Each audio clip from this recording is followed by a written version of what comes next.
Seu direito.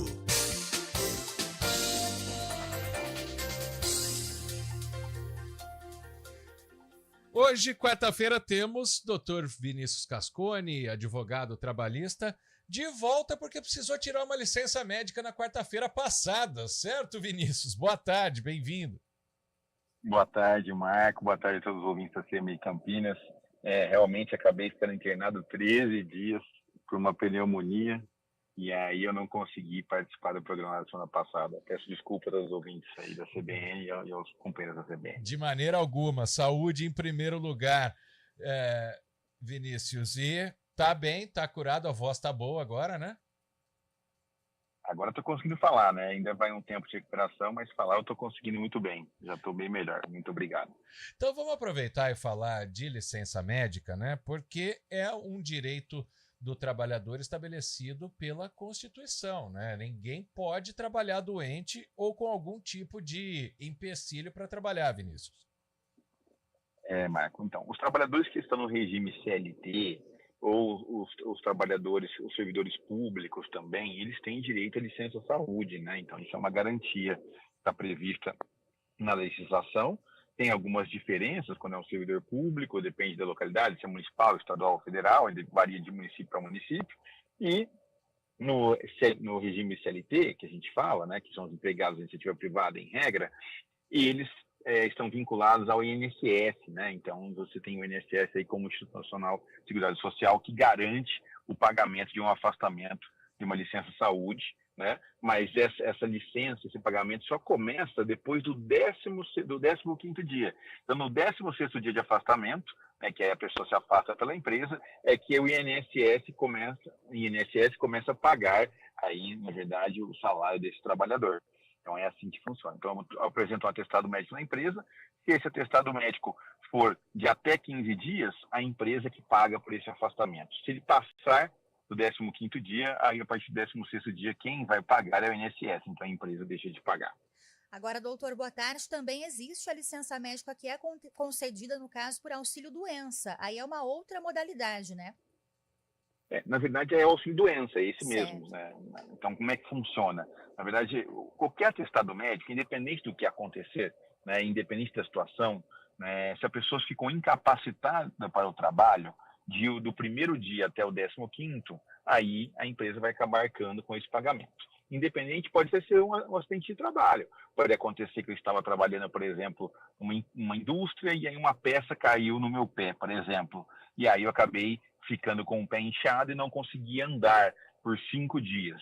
Né? Por exemplo, aí eu vou pegar um atestado médico, vou ficar 5 dias sem trabalhar e vou estar recebendo normalmente o salário da empresa nesse período. Mas, por exemplo, se acontecer num acidente e o afastamento for superior a 15 dias, aí realmente eu vou para o INSS. E aí pode acontecer uma segunda situação, né? Vamos supor que o afastamento seja por mais de 30 dias, por exemplo, né? Seja por tempo determinado, 45 dias. O que pode acontecer nesse caso? Se eu sofri o acidente na empresa, eu vou ter direito na volta do trabalho, na volta ao trabalho, de uma estabilidade no emprego. Então, eu não vou poder ser demitido durante um ano. Né? Então, tem essa separação entre auxílio-doença simples, que é uma doença que eu cometi, uma gripe, por exemplo, que não está relacionada ao trabalho, e a diferença do auxílio-acidente ou doença ocupacional, que a doença ou o acidente tem relação com o trabalho. Aí, no caso, quando eu retorno do INSS, aí sim eu tenho a estabilidade de um ano. Agora, se eu não for afastado pelo INSS, que é 5 dias, 10 dias, num acidente de trabalho ou numa doença ocupacional, quando eu voltar a trabalhar, eu não terei a estabilidade. Então, tem essa diferença.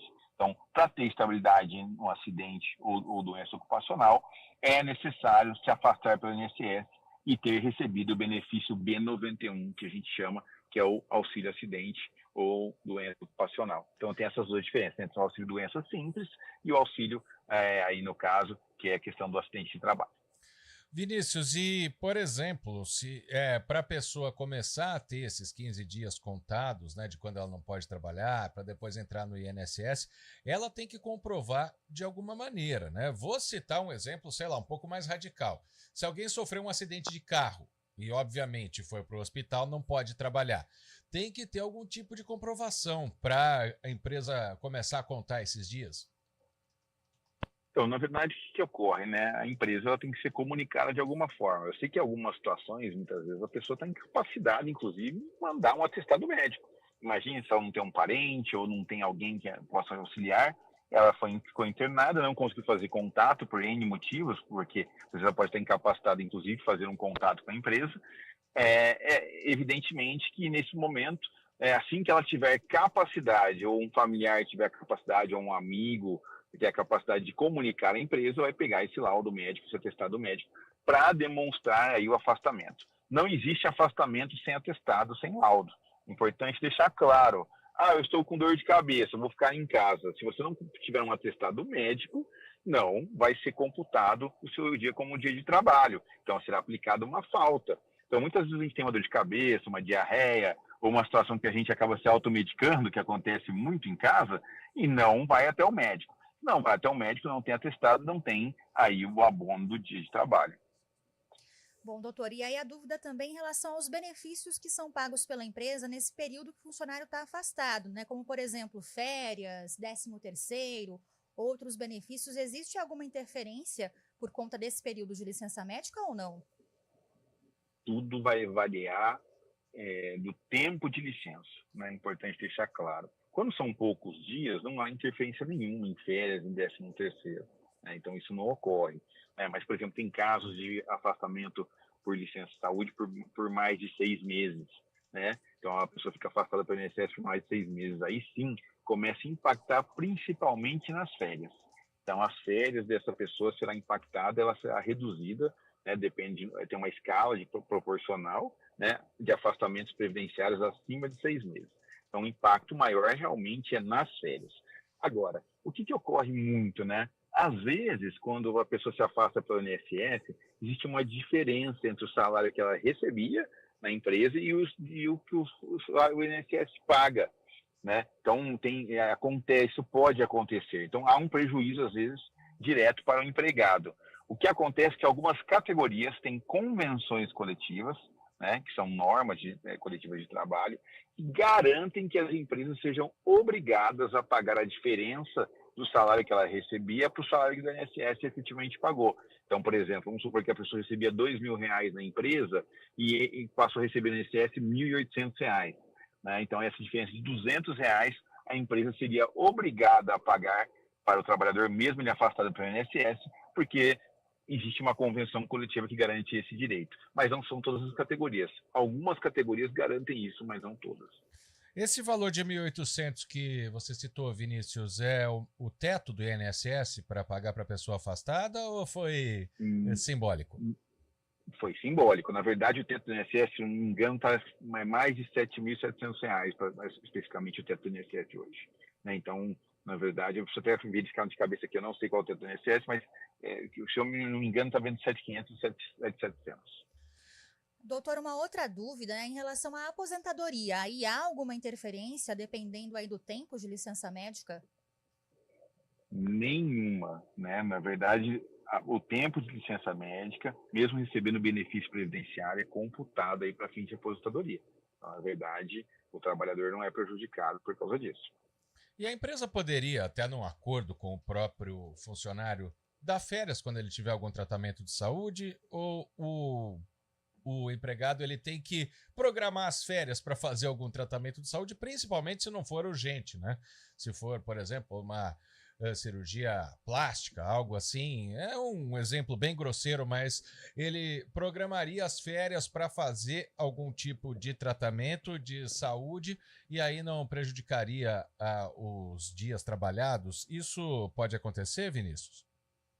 Bom, vamos lá, Marco. A primeira coisa que é importante deixar claro é que o empregado tem direito à licença saúde. Então, ele não é obrigado a tirar férias para se afastar, tá? Então, ele não tem essa obrigação.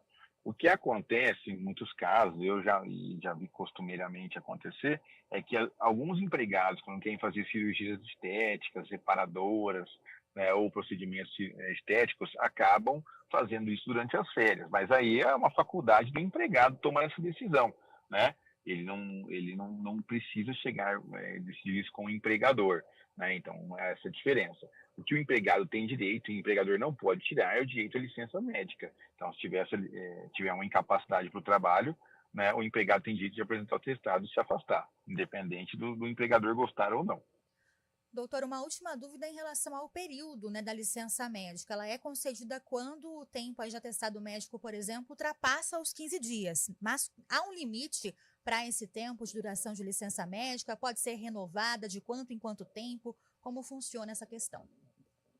Então, na verdade, a licença médica pode ser de um dia, né? Então, eu posso ir lá hoje, eu não estou passando bem, vou no posto de saúde, eu vou no médico particular e ele me dá um atestado para hoje. Olha, você tem que permanecer em casa hoje, isso é uma licença médica, né? Agora, qual é o prazo das licenças médicas? É indeterminado, você não tem como prever o tempo que for necessário para você cuidar da sua saúde. O que ocorre muitas vezes é que você tem que renovar, às vezes, seus afastamentos. Então, por exemplo, tem pessoas que são acometidas de doenças gravíssimas, né, que muitas vezes não tem cura, ou a pessoa vai se tratar por anos, né? Então, tem muitos trabalhadores que se encontram afastados do seu posto de trabalho por anos, porque a lesão ou a doença, né, ela acabou não sendo curada. Então, isso acontece até um dia que ocorre que existe a aposentadoria por invalidez, né? Então, aí, no caso, rompe o vínculo porque está aposentando por invalidez. Então, o trabalhador sai da empresa por causa da aposentadoria por invalidez, porque ele está incapacitado permanentemente para o trabalho. É assim que funciona. Quero agradecer, então, Vinícius Cascone, advogado trabalhista. Prazer tê-lo novamente aqui no quadro Seu Direito. Grande abraço, Vinícius. Boa semana. Até quarta-feira que vem. Obrigado. Eu que agradeço a todos vocês e a todos os da CBN Campinas. Agora, 3h26. CBN, a rádio que toca notícias.